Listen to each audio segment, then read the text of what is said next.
Regional Mobile Force Battalion Region 11 nagpahigayon ng simulation exercise. Dugang detalye atong sayron sa live report ni Jandy Esteban. Jandy.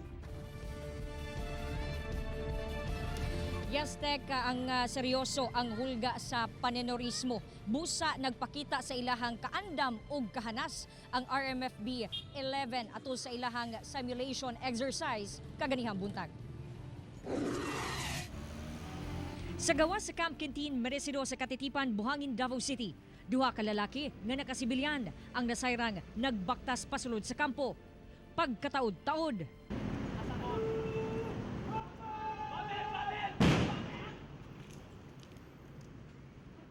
ang duha, mga kunuhay, suicide bomber. Sa pagbusikad, 5 ka pulis nga nagbantay sa entrance ang namatay. Wala pa'y minuto, daling miatake ang laing duha pa ka suicide bomber apan dali silang gipamusil sa RMFB. Napatay ang mga terorista. Human sa itabo, daling gikordon ang blast site. Nagsingabot na usab ang ambulansya ug fire truck. Ang SWAT team sa Davao City Police Office dali usab nga miresponde sa nahitabuan. Gisuyod sa Explosive Ordnance Team ang lugar. Human masigurong luwas na ang area, daling misulod ang medic sa Ground Zero o giatiman ang mga biktima. Taod-taod, miabot na ang SOCO nga nagpahigayon ng post-blast investigation. Mitabang na usab ang uwang uniformed personnel sa pag-manage sa trapiko. Kining tanan, usa lang ka-simulation exercise.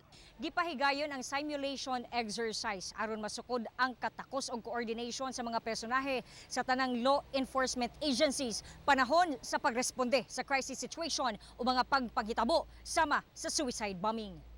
Ang maong exercise gisaksihan sa mga validators gikan sa Camp Crame alang sa pagpili sa Best Regional Mobile Force Battalion alang sa Police Anniversary sunod bulan. Ilang gidayig ang kapaspas sa pagresponde sa RMFB 11 ug ubang ahensya.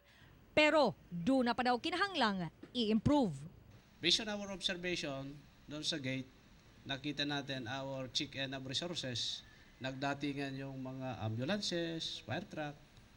I think we have to designate an area kung saan natin sila ilalagay. That we observed during the SOCO operation. No?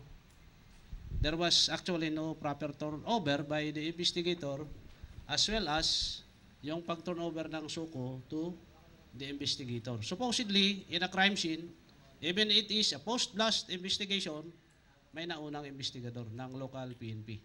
Siguro mas na-impress kami kung may dumating kunwari na AFP, I will take charge. This is a crisis incident involving terrorism, and we will take charge in managing this incident. But generally, sabi ko nga, maganda yung performance niya.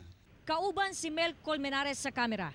Ako si John D. Esteban para sa One Mindanao.